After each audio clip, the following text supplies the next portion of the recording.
24 अक्टूबर है और chamber of commerce के जो कार्यालय भागलपुर में नया कार्यालय बना है, वहाँ एक आम सभा की बैठक जो है चैम्बर ऑफ कॉमर्स के अध्यक्ष अशोक भिवानीवाले के नेतृत्व में हुई और कई महीनों से ये आम सभा की बैठक की बातें और विचार के चल रहा था, क्योंकि चैम्बर का जो संविधान है उसमें कई संशोधन करने थे।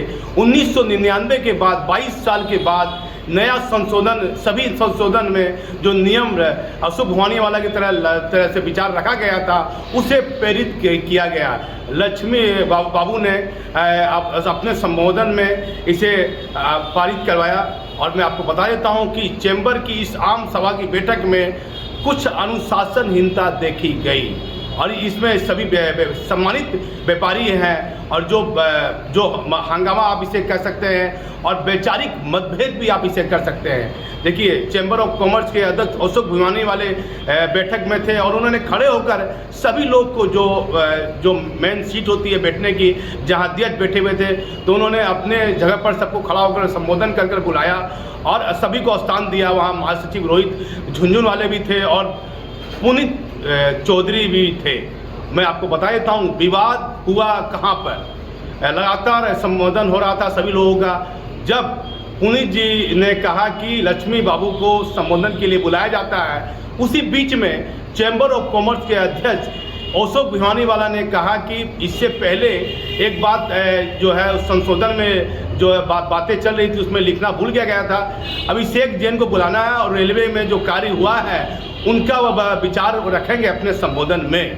लेकिन दो बार देखा गया, पुनीत चौधरी कहीं ना कहीं गुस्से में देखे गए और उत्तेजित दिखे गए। और चूँकि चैम्बर की अध्यक्ष की एक गरिमा होती है और उस गरिमा को कहीं ना कहीं ठेस पहुंची और अशोक भिवानीवाले कुछ मतलब आप समझिए सेकेंड के अंदर और इससे मतलब जो है मंच से नीचे उतर गए और नीचे उतरते हुए जहाँ सीढ़ी है वहाँ जाकर उनके आँख में आंसू देखा गया। आप देखिए, 1954 में भागलपुर में चैम्बर ऑफ कॉमर्स की स्थापना हुई थी और 67 वर्ष के बाद पहली बार देखा जा रहा है।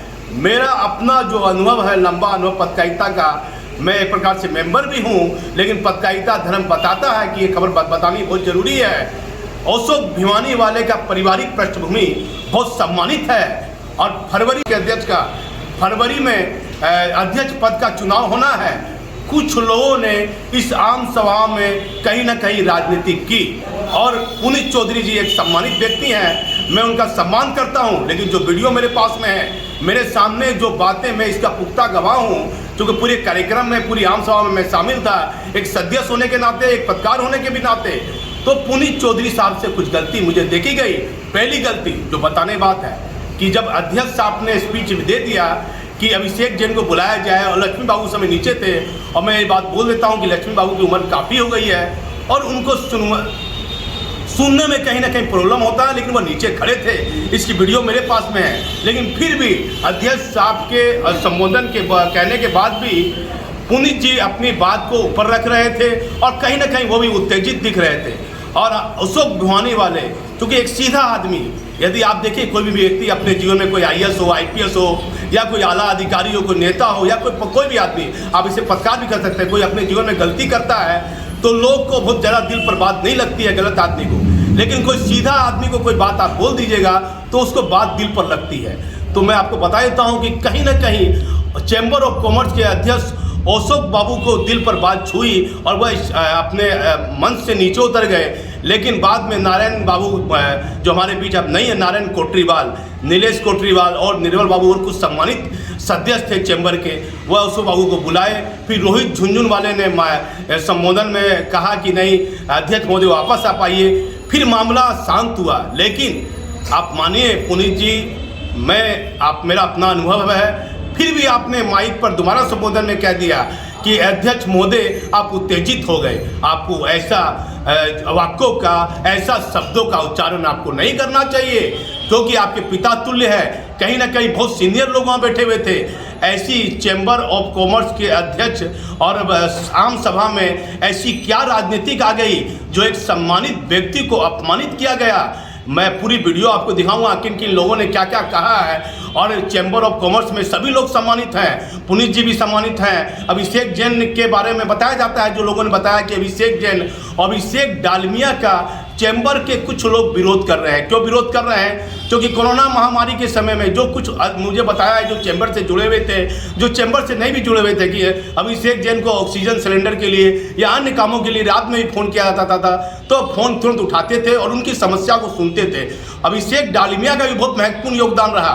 तो दो व्यक्ति के बीच, दो व्यक्ति को से, जैसे अभिषेक डालमिया से कुछ लोगों की नाराजगी दिखी, अभिषेक जैन से दिखी। और कुछ लोगों का यह भी कहना था, मैं सारी बातों को रख देता हूँ, कि अशोक भिवानी वाले जो चैम्बर के अध्यक्ष हैं, उनके अभिषेक जैन से मधुर संबंध हैं। लेकिन कुछ लोगों से मैंने और बात की, तो लोगों ने कहा कि ये संबंध अभिषेक जैन से नहीं है। अभिषेक जैन के द्वारा जो अच्छे कार्य किए जा रहे हैं, उन कार्यों के कारण कहीं ना कहीं चैम्बर के अध्यक्ष उनसे प्रभावित हैं और वह उनके द्वारा दिए गए निर्देशों का पालन तुरंत करते हैं। इसीलिए वह अभिषेक जैन और अभिषेक डालमिया से प्रभावित हैं। लेकिन आज चैम्बर में जो भी हुआ, वह व्यापारिक ये आम सभा के दौरान, और जो जहां संविधान में संशोधन की बात आ रही हो 22 साल के बाद, और सभी संविधान में जितनी भी बातें आई, इसमें अशोक भिवानी वाले का पारिवारिक पृष्ठभूमि बहुत महत्वपूर्ण है। एक अच्छे व्यक्ति हैं वो, इसमें इनकार नहीं किया जा सकता। मैं कोई अपने मन से बात नहीं कर रहा हूँ। भागलपुर शहर के जितने भी लाखों लोग हैं इस बात को जानते हैं, शहरी क्षेत्र के, ग्रामीण क्षेत्र के, कि अशोक भिवानी वाले का पृष्ठभूमि क्या है। यदि आपको लगता है कि कोई नया अध्यक्ष बनना चाहिए, तो फरवरी में चुनाव है, आप जिसे भी चाहिए अध्यक्ष बना सकते हैं। लेकिन ऐसा लगता है कि आज जितने सालों में भी जितने भी अध्यक्ष बने होंगे, और कहीं ना कहीं उनसे कहीं ना कहीं अशोक भिवानी वाले ने बेहतर काम किया होगा, अन्य लोगों ने भी बेहतर काम किया होगा। लेकिन ऐसा सीधा व्यक्ति चैम्बर ऑफ कॉमर्स का अध्यक्ष कभी नहीं बन सकता है, मेरे अनुभव के अनुसार, और जो कुछ लोगों ने बताया। लेकिन जो आज जो भी हुआ, वह चैम्बर की गरिमा के अनुसार सही नहीं हुआ। और कहीं ना कहीं पुनीत जी को बातों को समझना चाहिए। और अशोक बाबू को जब उनको चैम्बर की अध्यक्ष की जिम्मेदारियां मिली है, तो उनको भी दिल पर बात नहीं लेनी चाहिए। एक व्यक्ति ने कहा, जो चैम्बर के अध्यक्ष है वो सम्मानित व्यक्ति है, कि जब अशोक बाबू जैसे व्यक्ति मन से नीचे उतर जाते हैं, तो कहीं ना कहीं बात सर से ऊपर चली गई थी। आज जो भी चैम्बर के आम सभा के कार्यक्रम में हुआ, संविधान में संशोधन भी किया गया और काफ़ी सम्मानित लोग थे। अंतिम में सभी लोग आपस में वार्तालाप भी कर लिए। लेकिन पुनीत जी व्यक्तिगत तौर पर पत्रकारिता धर्म जो बताता है, मैं आपको कहूँगा मेरे चैनल के माध्यम से, मेरा कोई काम नहीं है आपकी प्रतिष्ठा का हनन करना। अशोक बाबू उम्र में बड़े हैं आपसे, जाते जाते भोजन करने के बाद आपको उनको सॉरी कह देना चाहिए था। उम्र में भी आप छोटे हैं, पद में भी छोटे हैं। कहीं ना कहीं आप चैम्बर में हो रही राजनीति का एक कहीं ना कहीं एक मतलब उसमें आपका कहीं ना कहीं रोल देखा गया। कुछ लोग अध्यक्ष बनना चाहते हैं और उसमें आपको पुनीत जी को आगे कर दिए। जो पत्रकारिता धर्म बताता है वो मैं बता रहा हूँ। पुनीत जी और आप भावुक व्यक्ति हैं और आपने कोई बात अपने दिल पर आपने भी ली और अशोक भिवानी वाले में ले ली। आप लोग के बीच आपसी संवेद लगातार बना रहे, आपसी प्यार लगातार बना रहे। इस चैम्बर की आम सभा में ना हो, जहां सभी पत्रकार बैठे हुए हैं, कई सम्मानित लोग बैठे हुए हैं। ऐसे आज जो भी चैम्बर की आम सभा में हुआ, वह चैम्बर की व्यापारियों, सभी व्यापारियों के लिए कहीं ना कहीं सभी व्यापारी अपने आप को अपमानित भी महसूस कर रहे थे। कुछ लोग जो है चौधरी जी की बात से नाराज़ थे और कुछ लोग अशोक बाबू की बात से नाराज़ थे। आप देखिए, आप देखना चाहिए कि क्या सच्चाई इसमें कहना है। मेरी बातों में क्या सच्चाई है, मैंने किसी का पक्ष नहीं लिया। जो बातें थी पुनीत जी और अशोक बाबू के बीच जो बातें हुई, उससे जिस सभी व्यापारियों को आत्मसम्मान में ठेस पहुंची है। और इसके लिए कौन जिम्मेदार है ये तो कहना मुश्किल होगा। लेकिन चैम्बर की आम सभा में ये वाद विवाद, ये गहमा गहमी काफ़ी सुर्खियों में रहेगी। आने वाले वर्षों काल तक पुनीत जी और अशोक भिवानी वाले के बीच आपसी तालमेल में कहाँ गड़बड़ी हुई ये कहना मुश्किल होगा। मैं भागलपुर चैम्बर परिसर से दीपक नौरंगी। हम माननीय अध्यक्ष महोदय एवं समस्त उपस्थित सदस्यगण, Eastern Ghat Chamber of Commerce and Industries के सत्र 2019-22 की आम सभा में मैं रोहित झुंझुनवाला आप सभी महानुभावों का दिल से स्वागत करता हूँ। आप सबों के स्नेह, मार्गदर्शन एवं कार्य समिति के सहयोग से चैम्बर द्वारा व्यवसायियों एवं उद्यमियों को विकास हेतु जो प्रयत्न किए गए उनका संक्षिप्त विवरण आपके समक्ष प्रस्तुत कर रहा हूं। मैं विशेषकर श्री अशोक बियानीवाला जी चेंबर अध्यक्ष एवं इस सत्र के कार्यकारिणी के सभी पदाधिकारियों एवं सदस्यों का हृदय से आभार मानता हूं, जिन्होंने अपने पूर्ण सहयोग से मेरा मनोबल बढ़ाया। यूं तो मैंने जो भी इस 2 साल में अपनी टीम के साथ हमारी टीम ने जो भी कार्य किया है, इसकी विस्तृत जानकारी हमने एक फोल्डर में लगा के आप लोगों को समक्ष पेश की है। कुछ बातें ऐसी है कि मैं आपके सामने में इसका ध्यान आकृष्ट करना चाहता हूं, तो मैं थोड़ा सा संक्षेप में जाऊंगा क्योंकि समय हम लोग ऑलरेडी आधा अनाउंसमेंट हो चुके हैं। तो दूसरी बात मैं आपसे विनम्र निवेदन करूंगा कि यदि कोई उसमें प्रिंटिंग मिस्टेक, अक्षर का, वर्ड का कुछ हो गया हो तो उसके लिए मैं क्षमा करेंगे। भाई मैंने कोशिश की है कि बढ़िया से बढ़िया उसको मैं आपके समक्ष रख सकूं। हम लोगों ने अपने इस प्रयास से, इस कार्यकाल के प्रयास से काफी नए सदस्य बनाए, जिसकी संख्या 49 है और 2 वेटिंग में है, 51 की संख्या अपने पास में है जो इस कार्यकाल में हम लोगों ने बनाया अभी तक। और अभी हमारा 3 महीने का और कार्यकाल है। हम लोग कोशिश कर रहे हैं कि उसके अंदर में और मैक्सिमम से मैक्सिमम जो भी लोग अपने नए नए फर्म खोल रहे हैं या नए फर्म कर रहे हैं उनको हम लोग सदस्यता दे सकें। पोस्ट किसी भी संस्था की रीढ़ की हड्डी होती है और इसका लेखा जोखा बहुत ही स्पष्ट रखना बहुत आवश्यक होता है। आप इसमें बहुत ही खरे उतरे हैं, आप पुनः धन्यवाद के पात्र हैं। इस क्रम में मैं धन्यवाद करना चाहूँगा सीए मुरारी खजान जी का, जिन्होंने हमारे इस संस्था की ऑडिट सेवा तौर पर की है, जिन्होंने इसके लिए कोई भी चार्ज हम लोगों से नहीं किया है, उनको भी बहुत बहुत धन्यवाद। जैसा कि ज्ञात हो कि आज हमारे EBCCI में कुल 8 लोगों आजीवन मेंबर एवं 314 वार्षिक मेंबरशिप है। पूर्व में संविधान का संशोधन 1999 में हुआ था, जब हमारी संख्या बल काफी कम थी। कार्यक्रम में यह महसूस हुआ कि संविधान में कुछ बदलाव लाना चाहिए ताकि चैम्बर एवं व्यापारियों के हित में बृहद रूप से उत्थान हो सके और कुछ अच्छा कार्य कर सके। इसके लिए एक कमेटी का गठन किया गया एवं कार्य समिति एवं वरिष्ठ मेंबरों से इसमें सुझाव मांगा गया। तत्पश्चात संशोधन को सर्वसम्मति से बनाया गया और कार्यकारिणी के द्वारा इसे पारित किया गया।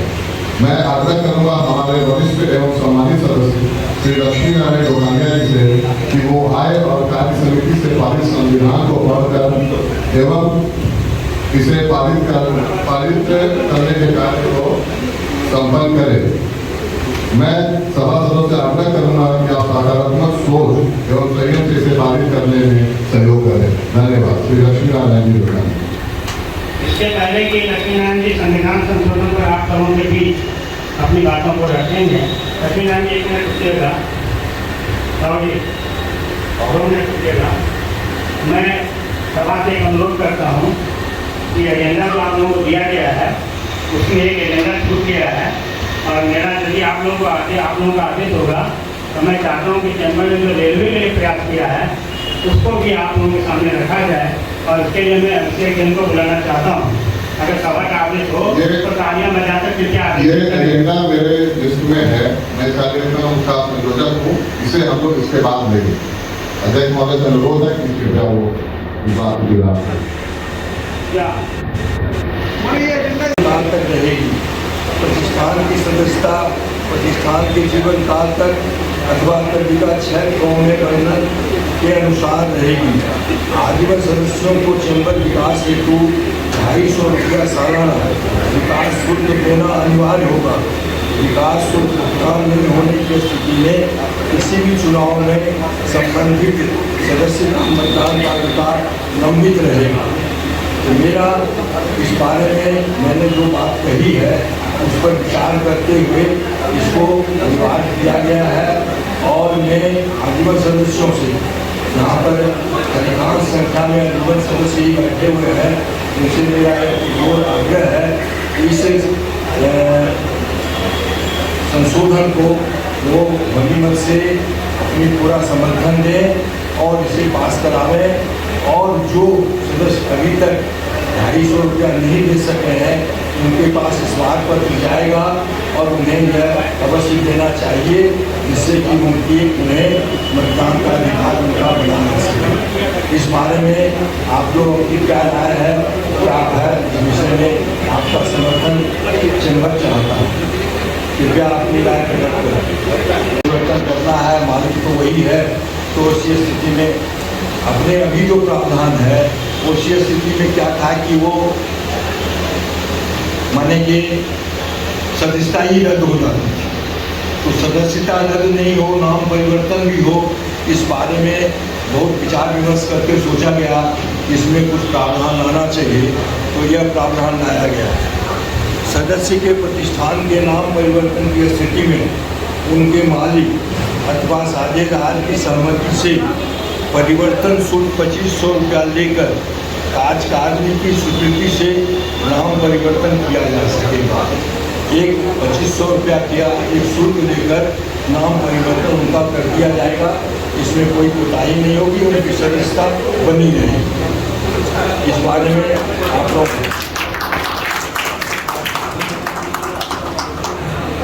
इच्छा है तो उनकी इच्छा को रखते हुए हम लोग इस कार्यक्रम को लेते हैं कि रेलवे से संबंधित कुछ कार्य चैम्बर के सहयोग से हुआ है। इसके लिए चैम्बर के सहयोग से DRUCC के मेंबर श्री अभिषेक जैन जी नियुक्त हुए थे।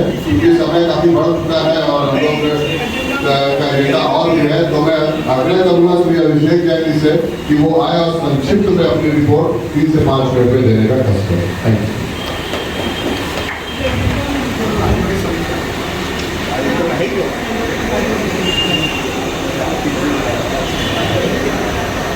नमस्ते।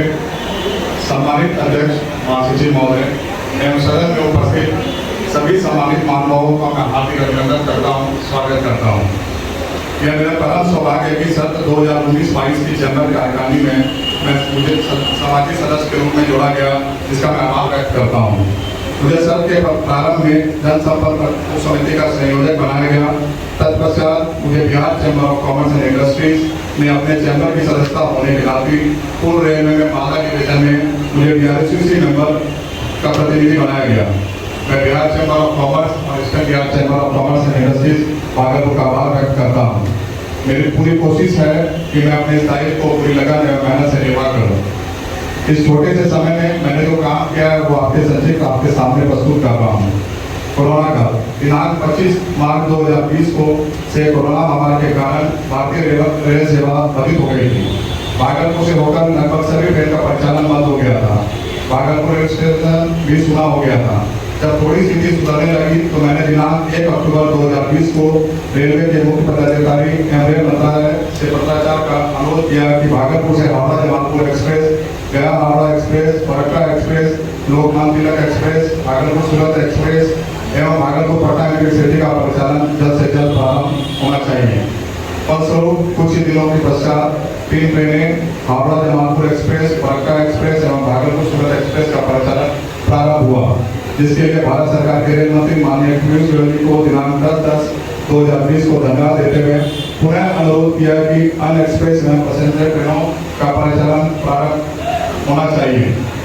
रेल मंत्रालय से अनुरोध किया गया कि यात्रियों की बढ़ती भीड़ के कारण ट्रेनों में 3 AC कैबिन कोच एवं बैटरी कार की सख्त आवश्यकता है। इसकी मांग हम भागलपुर के नागरिक चैम्बर के माध्यम से लंबे अरसे से कर रहे हैं। जबकि इस विलयन में भागलपुर स्टेशन से सर्वाधिक राजस्व की प्राप्ति होती है, फिर भी हमारी जरूरत की मांगें पूरी नहीं हो रही है। इस पर रेल मंत्रालय को सहानुभूतिपूर्वक विचार का निर्णय लेने की आवश्यकता है। अगला एजेंडा है चैम्बर द्वारा किए गए कार्यों की समीक्षा एवं आगामी वर्ष हेतु मार्गदर्शन। क्योंकि हमारे बीच पूर्व महापौर एवं समाज सेवक श्री विभू दादा जी उपस्थित हैं, मैं उनसे आग्रह करूंगा कि वो आए और अपना मार्गदर्शन हम लोगों को दें कि हम लोग चैम्बर में और क्या अच्छा कर सकते हैं और क्या कर सकते हैं, इसके बारे में कहना है। जोरदार तालियों का स्वागत किया जाता है।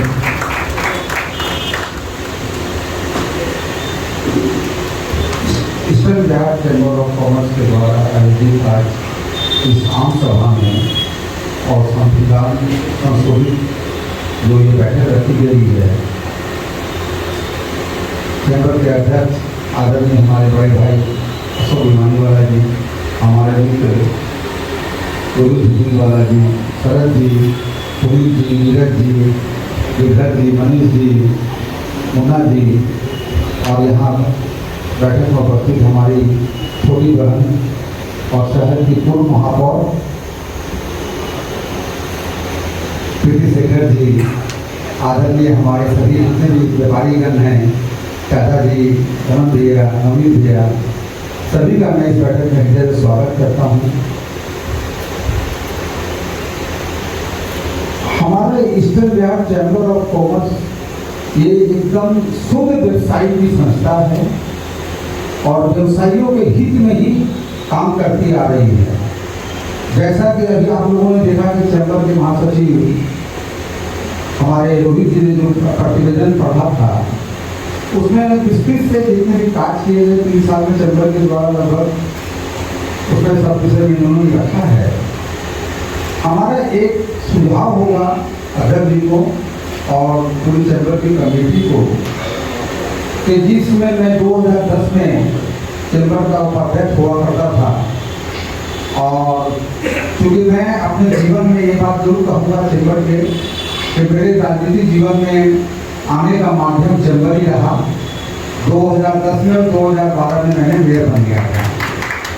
तो चैम्बर मेरे लिए आदरणीय है, पूजनीय है, वंदनीय है। चैम्बर के लोग अगर मुझसे कोई भी किसी भी तरह की मदद चाहेंगे तो मैं हमेशा उपलब्ध हूँ आप लोगों के लिए। हमारे कार्यकाल में मुझे याद है कि रमन भैया हम लोग आंगोपाल के सब मिल के पर्यटन के क्षेत्र में उसमें हम लोग बहुत प्रयास किए। सभी सम्मानित पदाधिकारीगण, सदस्यगण, मेरे भाई हैं। मैं सबसे पहले इस आम सभा के आयोजन के लिए वर्तमान की पूरी टीम को मैं बहुत बहुत धन्यवाद देती हूँ कि कोरोना काल के बाद, विषम परिस्थिति के बाद शायद आज आम सभा के माध्यम से इतने सारे लोगों को एक साथ आम सभा के ही माध्यम से क्यों न हो, लेकिन आपने एक दूसरे से रूबरू होने का भी मौका दिया, इसके लिए मैं आपको बहुत बहुत बधाई देती हूँ। और इस आम सभा में जो भी प्रस्ताव की चर्चा हुई, मैं उसका समर्थन करते हुए मैं आभार भी व्यक्त करना चाहती हूँ उस मंच के माध्यम से कि आपने मुझे इस चैम्बर ऑफ कॉमर्स से अपने स्थायी आमंत्रित सदस्य के रूप में मुझे जोड़कर मुझ पर मुझे लगता है ये मेरे लिए सौभाग्य की बात है कि एक जनप्रतिनिधि होने के नाते, एक आम नागरिक होने के साथ साथ आप इस बहुत ही प्रतिष्ठित संस्था से जब जुड़ते हैं तो आपकी जिम्मेदारी भी बहुत दोगुनी हो जाती है। तो हमारी जिम्मेदारी को बढ़ाने के लिए आपने जो मुझे अवसर दिया, मैं उसके लिए आपके प्रति बहुत बहुत आभार व्यक्त करती हूँ और ये उम्मीद करती हूँ मैं खुद से कि आपकी जो अपेक्षाएं हैं जो मुझसे हैं उसमें मैं जरूर खरे उतरने का प्रयास करूंगी। इस बात का मैं अपने ओर से आपको बहुत भरोसा भी दिलाना चाहती हूँ।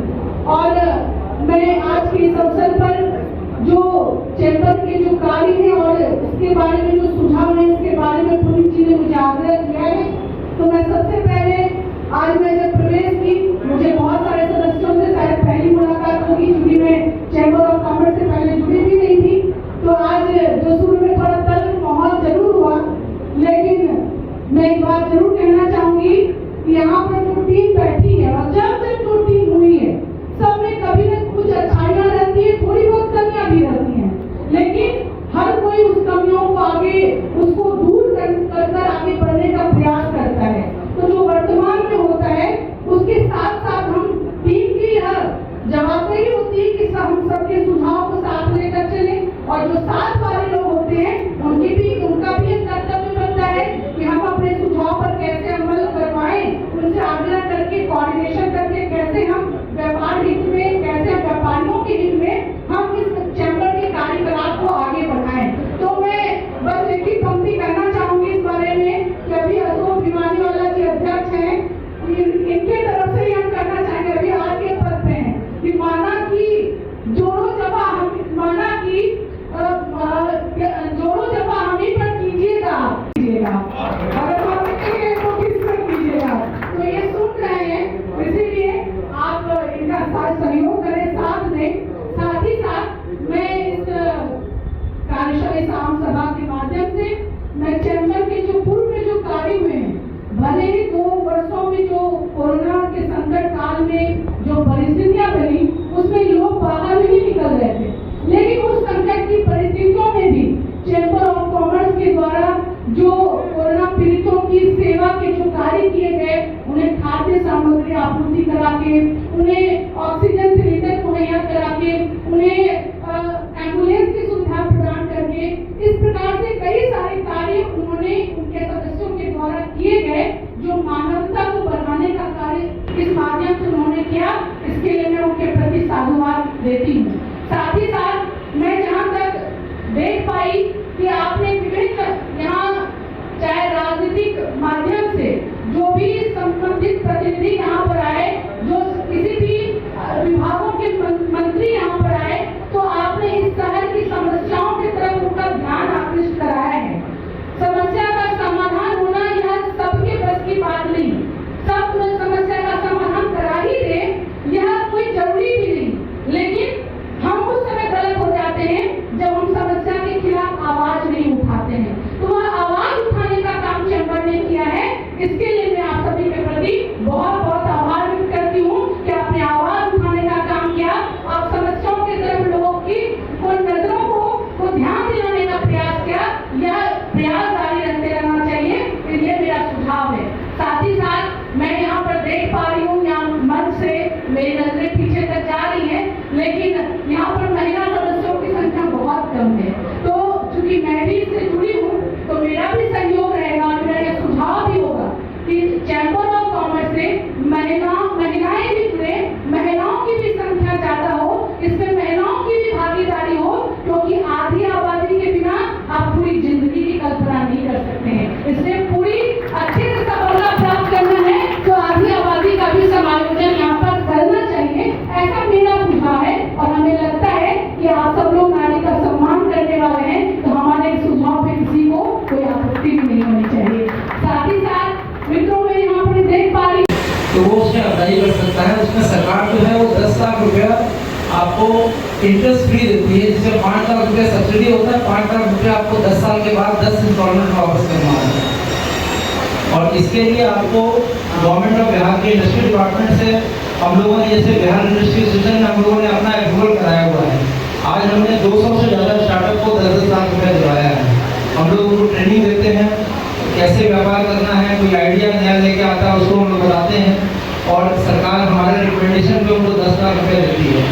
हमने कई बार अशोक जी से बात भी किया कि आप लोग अपने चैम्बर में भी ऐसा बिहार सरकार से कॉरेस्पॉन्डेंस करके अपना चैम्बर का अप्रूवल कराइए, और स्टार्टअप का जो काम है वो हम बताएंगे कैसे करना है, अप्रूवल कैसे लेना है, वो सब मैं करवा दूँगा। लेकिन आप लोग अगर इसको अप्रूव करें तो ये स्टार्टअप पॉलिसी इतनी अच्छी है कि 10 लाख रुपये सरकार देती है, जो 10 साल बाद आप 5 लाख रुपये सब्सिडी है, 10 साल बाद 10 इंस्टॉलमेंट में वापस करना है। एक नए बच्चों के लिए जिनको जो अपना व्यापार शुरू करना चाहते हैं उनके लिए बहुत अच्छा है। फिर महिला उद्यमी योजना है, चीफ मिनिस्टर महिला उद्यमी योजना, उसके अंदर भी 10 लाख रुपया मिलता है। आपको ST/SC उद्यमी योजना है, उसमें 10 लाख रुपया मिलता है। आपको ये युवा OBC मुख्यमंत्री स्टार्टअप योजना है, उसमें 10 लाख रुपया मिलता है। ये सब हम लोग Bihar university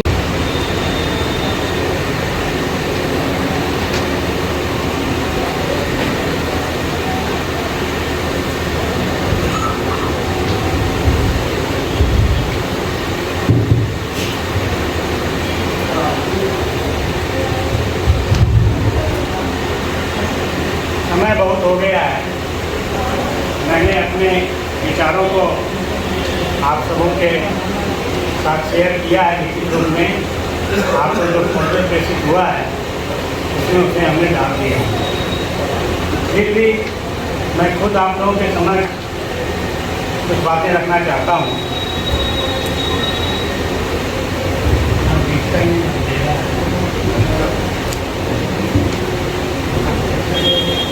chamber of Commerce and industry Bhagalpur के सभी सदस्यगण, मंच पर उपस्थित कार्यकारिणी के पदाधिकारीगण, सभागार में चैम्बर कार्य समिति के सभी सम्मानित संवादित एवं अन्य सभी सदस्यगण के साथ आज विशेष रूप से हमारे बीच हमारे पूर्व महापौर श्री दीपक जी भानिया और पूर्व उप महापौर श्रीमती प्रीति शेखर जी भी उपलब्ध हैं। आप सबों का अभिनंदन है, स्वागत है, वंदन है। आप सबों के समक्ष जो आप अभी यहाँ बैठे हुए हम लोग सभी, इस बात की विशेषता है कि आज हम लोग विगत 60 वर्ष से हमारा चैम्बर चल रहा है, eastern Ghat Chamber of commerce. 60 वर्ष के बाद आज यह पहली आम सभा आपके अपने भवन में हो रही है। अभी तक हम लोग किराया नहीं है। नए प्रसार में जिन लोगों ने भी सहयोग किया है वो वंदनीय है। हमारी संस्था के महासचिव महोदय ने आप सबों के समक्ष हमारी टीम के द्वारा जो पिछले 30 महीनों में कार्य किए गए उनका विस्तृत विवरण आपके समक्ष लिखित रूप से रखा गया एवं उनके द्वारा संक्षिप्त रूप में समयाभाव में पढ़ा गया। इसके बाद हमारे कोषाध्यक्ष महोदय के द्वारा एक 2 वर्ष का 2021 तक का मार्च 2021 तक का आय व्यय का ब्यौरा भी रखा गया। हमने उसका विस्तृत ब्यौरा आपके भीतर फोल्डर में नहीं रखा है क्योंकि यह संस्था के लिए गोपनीय है। आप कभी भी जब कभी देखना चाहें तो आप आकर संस्था में देख सकते हैं, आपके लिए उपलब्ध है। भागलपुर ने अपनी संस्था को बिहार चैम्बर ऑफ कॉमर्स की भी मेंबरशिप प्राप्त है और उसके द्वारा हमें DRUCC मेंबरशिप मिली और JWCC मेंबरशिप हमारे अपने चैम्बर के कोटा से मिली है, जिसमें श्रीमान सरवन जी बाजोरिया एवं अभिषेक जैन जी अपनी पूर्ण लगन से काम कर रहे हैं। वर्तमान संविधान में मैंने जिन संशोधनों को महसूस किया और उनकी तैयारी की उसको हमारे सामान्य सदस्य लक्ष्मण जी दुकानिया के द्वारा आपके समक्ष रखा गया। आपने हर्ष ध्वनि से उसे पारित किया। मैं आप लोगों का आभार मानता हूँ और धन्यवाद देता हूँ। चैम्बर अपने सदस्यों के साथ एक अपना अंतर्राष्ट्रीय संबंध रखता है। चैम्बर से ही संबंध सदस्यों का होना कि चैम्बर के द्वारा चैम्बर से आप कितना जुड़े हुए हैं। चैम्बर और सदस्य एक दूसरे के पूरक होते हैं। चैम्बर अगर है तो सदस्यों के कारण है और सदस्यों का भी अभिमान, गर्व और अस्तित्व चैम्बर के कारण बढ़ता है। मेरा ये मानना है कि हम सभी आपस में एक दूसरे के साथ व्यक्तिगत रूप से मिलते जुलते रहते हैं, व्हाट्सएप के द्वारा मिलते जुलते रहते हैं, जन्मदिन की बधाइयाँ देते रहते हैं, एक दूसरे के दुख और सुख में शामिल होते हैं और इसमें कभी कहीं कोई कोताही नहीं रखी गई है। भवन निर्माण, कोरोना राहत कार्य, ऑक्सीजन सिलेंडर सेवा एवं अन्य सामाजिक कार्यों में जिन महानुभावों ने आर्थिक सहयोग दिया वे मेरी भावना में वंदनीय हैं। मैं उन सभी का अभिनंदन करते हुए कृतज्ञता ज्ञापित करता हूं और आपके फोल्डर में मैंने उनकी सूची भी शामिल की है। कोरोना काल में जो हमारे कार्यकारिणी एवं आप सदस्यों के द्वारा जिन सदस्यों के द्वारा मुख्य रूप से सहयोग दिया गया, शारीरिक रूप से, समय के रूप से और धन के रूप से, उसमें मैं इन लोगों को धन्यवाद ज्ञापन करना चाहता हूँ। श्री सरल जी सलापुरिया, श्री पुनीत चौधरी, श्री गिरधर गोपाल मावड़िया, श्री मनीष गुजातिया, श्री बालकृष्ण मावड़िया, श्री अभिषेक जैन, श्री ओम प्रकाश कानोड़िया एवं श्री अभिषेक डालमिया जी। ऑक्सीजन एवं राहत सेवा में जैसा आपको बताया गया, हर मिशन सेवा की गई जिसमें रोहित झुंझुनवाला जी, 100 परिवार, उनके पुत्र वगैरह है, मतलब 99.9% ये व्यवस्था होने जा रही है। इसके लिए लायंस क्लब के प्रति भी हम लोग सतर्क हैं। अब चैम्बर के किसी भी सदस्य यहाँ पारिवारिक जब भी कोई शोक होता है तो चैम्बर के हम सदस्यगण उनके शोक में भी शामिल होते हैं और उनके कष्ट को हरने के लिए उनको सांत्वना भी देते हैं और उनकी जब भी कोई ज़रूरत होती है उसे भी पूरी करने का प्रयास करते हैं। अभी हमारे समझ स्टार्टअप की बात आई। ये स्टार्टअप की बात विगत 15 दिन से श्रीमान ओपी सिंह जी हमारे साथ रख रहे हैं और मैं उनसे सहमत हूँ और अभी हमारी DT प्रीति शेखर ने भी इस बात को उठाया है और ये एक अच्छी योजना है मुझे उम्मीद है कि हम लोग इसको बहुत जल्द चालू करेंगे और आप सभी लोग इससे लाभान्वित भी होंगे। पाटलिपुत्र ऑक्सीजन गैस के माध्यम से भी हम लोगों को ऑक्सीजन उपलब्ध कराया गया। हम लोग उनके प्रति भी अपना आभार व्यक्त करते हैं और उचित दर में सिलेंडर ऑक्सीजन सिलेंडर भी उपलब्ध कराए गए। इसके लिए हम लोग उनका आभार व्यक्त करते हैं। माननीय ओपी सिंह जी यहाँ उपस्थित हैं, इनके द्वारा बहुत मदद की गई है कोरोना काल में।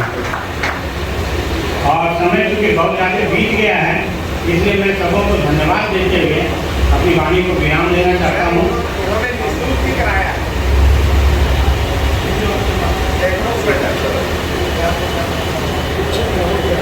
धन्यवाद।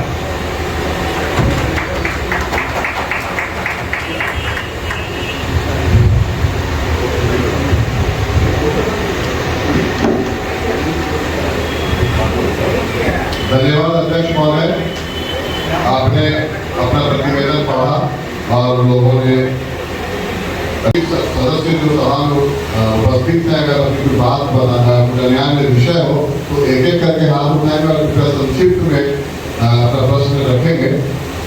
माइक वहाँ भिजवाने की व्यवस्था की जा रही है, आपके पास माइक जाएगा, उसका जवाब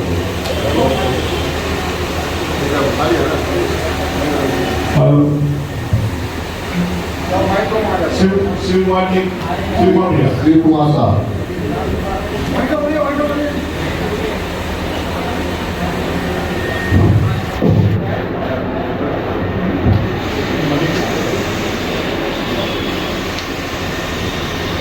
सर्वप्रथम उत्तर बिहार चैम्बर ऑफ कॉमर्स के सारे पदाधिकारीगण और प्रसाद में उपस्थित सदस्यगण, हमारे बड़े भाई अभिभावकगण और छोटे भाई को सम्मानित करता हूँ और बड़े लोगों को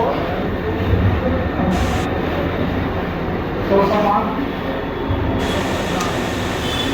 इसमें जो आम सभा में एजेंडा आया, इसमें आपके कॉर्पोरेशन द्वारा और प्रस्तुत निर्धारण करना है। तो हम लोगों ने नगर निगम में पूरी मीटिंग करके निर्धारण किया है। पूरे बिहार में एक कानून चलेगा कि अलग अलग? ये सरकार का कानून नहीं है, ये सरकार का कानून नहीं है, अपना बनाया हुआ कानून नहीं है। देखिए, पहले तो मैं आपको ये बता दूं ट्रेड लाइसेंस के बारे में, ये पूरे बिहार में लागू है, पटना में भी लागू है, लेकिन ये हम व्यवसायी अपनी जरूरत के हिसाब से ट्रेड लाइसेंस बनवाते हैं और अपनी जरूरत के हिसाब से उसको यूज करते हैं। आज अपने को बैंक अकाउंट खोलना है तो ट्रेड लाइसेंस और पैन कार्ड यदि आपका है तो वो खुल जाता है। यदि आपके पास में ट्रेड लाइसेंस नहीं है, खाली पैन कार्ड है, तो आधार कार्ड है या आपका व्यापारी कोई लेन देन है तो भी खुल जाता है। लोग पटना में भी यही स्थिति है, मैंने खुद इसके बारे में बहुत विशेष जानकारी की है। ये कंपल्सन नहीं है, आप यदि नहीं बनाते हैं तो सरकार इस पर कोई कार्रवाई नहीं करने जा रही है यहाँ पर, लेकिन आपकी खुद की नीड है तो आप बनवा रहे हैं।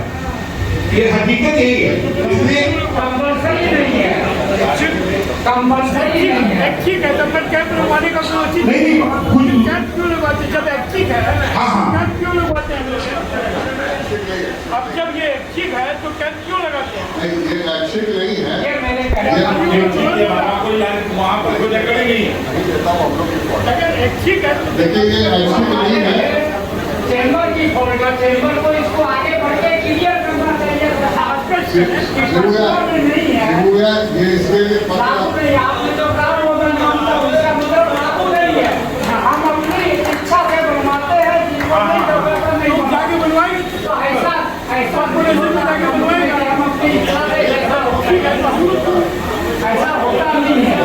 इस विषय में जो भ्रष्टाचार हुए हैं उसके बारे में अभिषेक जी से बताया पूछा जाए तो वो बताएंगे। इसको बंद करवाने के विषय में पत्राचार किया गया। प्रोफेशनल टैक्स के लिए भी प्रोफेशनल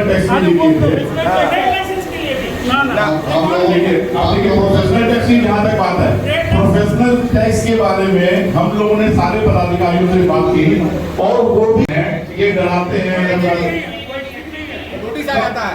नोटिस आता है वो एक चीज नहीं है। लेकिन फिर भैया लाने वालों, हम लोगों ने रामदास जी से बात की थी, वहां पर उनको यही करना है। और आपको ये बता दें, आपको जाके पूरे डिपार्टमेंट में इसका कोई रिकॉर्ड नहीं है कि किसने तो ट्रेड लाइसेंस लिया है, किसने प्रोफेशनल लाइसेंस लिया है। इसका दोनों विभाग में कोई है। और फिर जब मैं पटना फोन करता हूँ तो वही काम 10 मिनट के अंदर होता है, 10 मिनट के अंदर। इसलिए इससे संबंधित आप लोगों को कोई भी हमसे जानकारी लेनी हो, और अगर हमारा आप लोगों के साथ कोई समन्वय बन सके, विद्युत विभाग से संबंधित हमको चैम्बर में कोई काम दिया जाए तो मैं बहस करने के लिए तैयार हूँ। एक मिनट, एक सेकंड। देखिए, जहां तक विद्युत विभाग के बारे में 2 लाइन आपको खाली बता दें कि विद्युत, एक मिनट आप बोलिएगा, आपको विद्युत विभाग के बारे में आपको ये बता दें कि हम लोग इतनी तकलीफ झेले हुए हैं कि आज तो ऐसा लगता है कि हम लोग बिजली विभाग के लिए स्वर्ग में रहते हैं। एक समय होता था जब ट्रांसफार्मर जल जाता था, मोहल्ले में चंदा पीछा निकल जाता था, चंदा होता था तब ट्रांसफार्मर बदली होता था। आज भाई साहब किसी मोहल्ले में ट्रांसफार्मर जल जाता है, समय 12 घंटा की जगह 24 घंटा होता है, 36 घंटे लग गया ट्रांसफार्मर। वहाँ भी दिल आहत हुआ, और हमारे बड़े अभिभावक दुकानिया जी ने जब मंच की और कदम बढ़ाया, उन्हें अगर 2 मिनट रोका गया तो वहाँ भी मेरा दिल आहत हुआ। दिल आहत दोनों तरफ हुआ, ऊपर लेवल पे भी और नीचे लेवल पे भी। और ऐसा संदेश संघ को या मतलब अपने कॉमर्स को, चैम्बर ऑफ कॉमर्स को मजबूत नहीं करता। अगर आपने जरूर कुछ ना कुछ काबिलियत, कुछ ना कुछ आप लोगों की उम्र हम लोगों से ज्यादा, तब आज वहाँ विराजमान है। और आप में अगर विवेक नहीं है और आप इतनी सी बात पर अगर मंच छोड़ देते हैं तब तो मेरा चंबर भी टूट गया, मेरे अध्यक्ष वहां से उड़ गए। तो इसका मतलब क्या जवाब है? अध्यक्ष को हर हाल में चैम्बर की कुर्सी को नहीं छोड़ना होगा, चाहे कितनी भी बात पब्लिक की तरफ से, हम लोग सदस्य की तरफ से उन्हें सुनना पड़ेगा। मेरा ये रिक्वेस्ट है, ऐसा होता है। अगर कहीं भी अगर कोई बात है, मान लिया मैं अध्यक्ष वहां पे बैठा हूँ और मेरे मन लायक कार्यक्रम नहीं हो रहा है, मेरे मन लायक कोई बात नहीं है, मैं संस्था छोड़ के चल जाऊँ, ये क्या है? तरीका गलत था। ये तरीका गलत था और गलती सब जगह बनी है। पुनीत जी, आप अन्यथा नहीं लेंगे। आपने पहले मंच संचालन के रूप में इनविटेशन दिया हमारे दुकानिया साहब को कि आप मंच पर आए, तो आपने स्वसम्मान उन्हें बुलाया और वहां पे हमारे अध्यक्ष महोदय ने उन्हें 2 मिनट रोक दिया। अपमान दोनों जगह हुआ, आपका भी अपमान हुआ, हेलो हमारे अभिभावक का भी अपमान हुआ। एक सेकंड बीच में हम लेंगे, 1 मिनट इसको कर लीजिए। अध्यक्ष की बात को बढ़ाएंगे आप। ये सब्जेक्ट जो है हम लोग को बोलने का मौका है, इस समय आप लोगों को सुनने का समय है। हम लोग की बात का आप जवाब देना चाहें दे सकते हैं। तो मैं चाहूंगा कि आज के बाद किसी भी समिति की बैठक में, चाहे वो कार्यकारिणी की बैठक हो, चाहे वो आम सभा हो, इस तरह किसी भी हमारे बड़े अभिभावक, अध्यक्ष महोदय भी हमारे अभिभावक हैं, दुकानिया भी अभिभावक हैं, किसी का भी अपमान नहीं होना चाहिए, हमेशा सम्मान होना चाहिए। और किसी भी तरह की कोई बातें अगर आपस में मन में हो तो वो लिखित में दिया जाए तो ज़्यादा उस पर चर्चा होनी चाहिए, मेरा ये आप सबों से विनती है। और आज चुनाव समिति के बारे में जो चर्चा हुई, उसमें ये चर्चा हुई कि नवोच्या में ज़्यादा सदस्य हैं तो वोटिंग की व्यवस्था वहाँ करने का आश्वासन मिला है। इसके लिए मैं नवोच्या सभी सदस्यों की तरफ से आप सबों का आभार व्यक्त करता हूँ कि आपने बहुत अच्छा ये निर्णय लिया है। आज जो ये थोड़ी सी त्रुटि हुई, इसको हम सुधार सकते हैं। इसमें ये कर सकते हैं, जो अभी आप लोगों ने एजेंडा का जो परफॉर्मा छपाया है, उसमें आपको सबसे फर्स्ट फॉलो करना पड़ेगा कि मैं ही क्यों नहीं ऐसा 100-200 बैनर बनवा के, जैसे तोरण द्वार लगते हैं उस तरह से बैनर बनवा के पूरे शहर में टंगवा दूं कि इस तरह से ट्रैफिक को चले। जैसे कि अभी गुरुद्वारा गली से ठेला निकल रहा है और मैं उधर से आ रहा हूँ तो पीछे से मोटरसाइकिल ओवरटेक करता है, तो ना वो ठेला घूम पाता और इधर जमा हो जाती है। उधर से गाड़ी आ रही है तो उसके सामने मुंह पर रोक देते हैं। प्रशासन इसमें अपने लोग लाख कर ले, कुछ नहीं कर पाता है। मेरा एमपीटी रोड में दुकान है, दिन भर ट्रैफिक क्लियर नहीं होता है। हम लोगों ने प्रशासन से, ट्रैफिक इंचार्ज से बात की, वो बातें होती है लेकिन कार्यान्वित इसलिए नहीं होती कि वहाँ एमपीटी रोड में कम से कम यहाँ से वह 25 पुलिस लाइन से खड़े होंगे, तब जाके ये समस्या सॉल्व होगी। मेरा चैम्बर से आग्रह है कि प्रशासन से अनुमति की जरूरत हो तो, बिना अनुमति की जरूरत हो तो एक बैनर अपने पूरे शहर में, मतलब जिसको बोलते हैं एक बार तो जाल की तरह बिछा दिया जाए कि कृपया कोई भी अपने क्रम से ओवरटेक न करे। यदि सभी अपने अपने लाइन में चलेंगे और खास करके 2 व्हीलर वाले 4 व्हीलर वाले को तो बिल्कुल ऑब्जेक्ट न करें। वो जितनी जल्दी निकलेंगे तभी आगे की सवारी निकल पाएगी। ये बहुत जुनून समस्या है और मेरे ख्याल से चुटकियों में सॉल्व हो सकती है। खाली बैनर लगाएंगे तो 25% असर होगा, माइक पे अनाउंसमेंट होंगे तो 50 होगा। इस पर थोड़ा सा आदेश लेके चाहे बिना आदेश के कार्य किया जाए प्लीज। एक बात खाली नीलेश जी आपको इस पर बता दें कि अभी हम लोग ने ट्रैफिक के इंचार्ज के साथ में अभी मात्र 20 दिन पहले ही, 1 महीना भी नहीं हुआ होगा, हम लोग ने एक सभा की थी और उनको भी हम लोग ने ये सुझाव दिया था कि आप लोग ओवरटेक करने वाले को फाइन कीजिए। हेलमेट नहीं लगाया बाजार में उसको फाइन मत कीजिए। और ये जो बाजार में 20-30 किलोमीटर की स्पीड में चलता है, बेचारा अगर मार्केटिंग करने आया है हेलमेट कहाँ रखेगा, इससे बिना हेलमेट वाले को आप फाइन नहीं कीजिए, लेकिन जो ओवरटेक करता है उसको फाइन कीजिए। तो उन्होंने हमें यह आश्वासन दिया था कि हम आज को आश्वासन देते हैं कि बाजार में आज के बाद हेलमेट चेकिंग हम लोग नहीं करेंगे। बाजार प्रांगण में कि आज के बाद हम लोग बाजार प्रांगण में हेलमेट चेकिंग नहीं करेंगे। कोतवाली चौक उस पर सीधे घंटाघर या खलीफा बाग पर भी नहीं करेंगे, ऐसा उन्होंने कहा था। लेकिन हुआ हो रहा है खलीफा बाग पर, तो बाजार में नहीं हो रहा है ये। लेकिन उनका ये कहना है कि ये जो चार्ज लगाना ओवरटेकिंग पर, ये सब जब तक ऊपर से स्वीकृति नहीं मिलेगी तब तक वो लोग नहीं कर सकते हैं।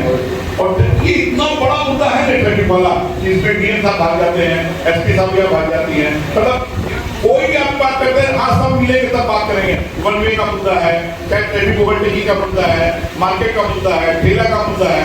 एक ठेला मुद्दा हम लोग बात कर रहे हैं, कुछ व्यापारी को सहूलियत होती है, दूसरे व्यापारी नाराज हो जाते हैं। ये क्या कर दिए, 3 से 5 आप बंद करवा दिए, इस तरह लोग ठेला आने का है। एक होता है यार सुबह मुद्दा है, सुबह आ जाता है, तो ये बहुत जटिल मुद्दा है।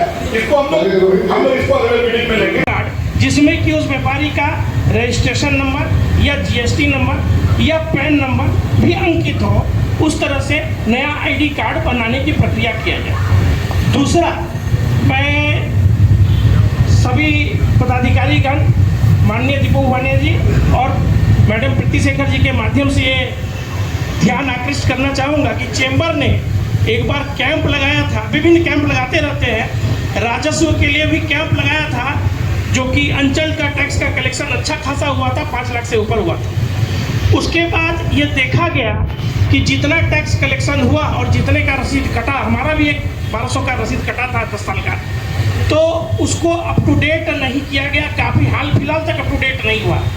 और जब इस पर मेरी अभिषेक जी से बात हुई तो ये समस्या कॉमन थी, सभी के साथ आया। कुछ लोगों का जिनका टैक्स कम था उन्होंने दोबारा रसीद कटा लिया किसी माध्यम से, चाहे कैफे से गया। लेकिन जब चेंबर के प्रांगण में, चेंबर जैसी संस्था के अंदर में और रसीद कटा गया, तो वो रसीद कोई जाली तो है नहीं, और पैसा जब लिया गया तो उसका सही हिसाब सरकार को राजस्व मिला या नहीं, और वो रसीद का पैसा जो जमा है वो अप टू डेट साइट पे हो, ऐसी व्यवस्था जो है पत्राचारी के माध्यम से किया जाए। और आखिरी बिंदु, जहाँ तक अभी बात हो रही थी रिलेटेड टू ट्रेड लाइसेंस, तो ट्रेड लाइसेंस हो या अन्य सारे मेंबर इक्वल, बस यही मुद्दे हम अब विनोद भैया समय निकालकर इस आम सभा संविधान सभा में उपस्थित हुए और आपने अपने बहुत अच्छे सुझाव हम लोगों को दिए और आपके क्वेश्चन शेयरिंग के लिए आप बहुत बहुत साधुवाद और धन्यवाद के पात्र हैं। मैं धन्यवाद देना चाहता हूँ हमारे पूर्व महापौर श्री दीपक चैटर जी का, श्रीमती प्रीति शेखर जी का, श्री ओपी सिंह का, जिन्होंने अपने व्यस्तम समय से आकर यहाँ पर हमें समय दिया, मैं उन्हें बहुत बहुत धन्यवाद देना चाहता हूँ। मैं धन्यवाद देना चाहता हूँ हमारी कैडर टीम श्री मनीष बरवड़िया जी की, जिन्होंने बहुत अच्छी व्यवस्था हम लोगों के छोटे से नोटिस पे की है, वो भी धन्यवाद के पात्र हैं। और अंत में हम भूल नहीं सकते हैं प्रेस मीडिया, इलेक्ट्रॉनिक मीडिया को, क्योंकि उनके बिना हमारी जो कार्यनीति है, जो कार्यकाल है, वो लोगों तक नहीं पहुंच सकता है। तो वो विशेषकर साधुवाद और धन्यवाद के पात्र हैं। बहुत बहुत धन्यवाद, आप सब यहाँ आए, पुनः सबों को धन्यवाद और अगली सभा तक के लिए सभा को पोस्टपोन की जाती है। धन्यवाद। कृपया लंच रेडी है, सभी लोगों से अनुरोध है। देखिए बहुत शांति से सभा चल रही थी, आपकी संस्था है, हम लोग चाहते हैं कि जो भी बात किसी के मन में हो उग्र ना हो, आराम से बात कीजिए। आगे जो सभा आयोजित की गई है सब आप लोगों के लिए की गई है, यदि आप ही लोग आक्रोशित हो गए तो हम लोग करेंगे क्या इसमें? हम लोग तो कार्यकारिणी की हर महीना मीटिंग कर ही रहे हैं। कोई बात का कंफ्यूजन है वो हो सकता है कहीं लग गया होगा, वो हो जाएगा दूर। और क्योंकि एजेंडा में लिया हुआ है इनके बाद रेलवे का होगा, उसके बाद इनका विभाजन होगा, ये एजेंडा में ऑलरेडी लिया हुआ है। ऐसा हम लोग चाहते हैं कि थोड़ा सा, क्योंकि अभी जो संविधान का मुद्दा है वो थोड़ा सा विस्तृत मुद्दा है, हम लोग चाहते हैं कि ये मुद्दा जल्दी से जल्दी खत्म हो जाए ताकि लेट नहीं हो। उसके बाद ये दो मुद्दे हैं जिसमें रेलवे की बात आएगी और उसके बाद फिर अध्यक्ष का संबोधन होगा, ठीक है। इसलिए हम लोग को हाँ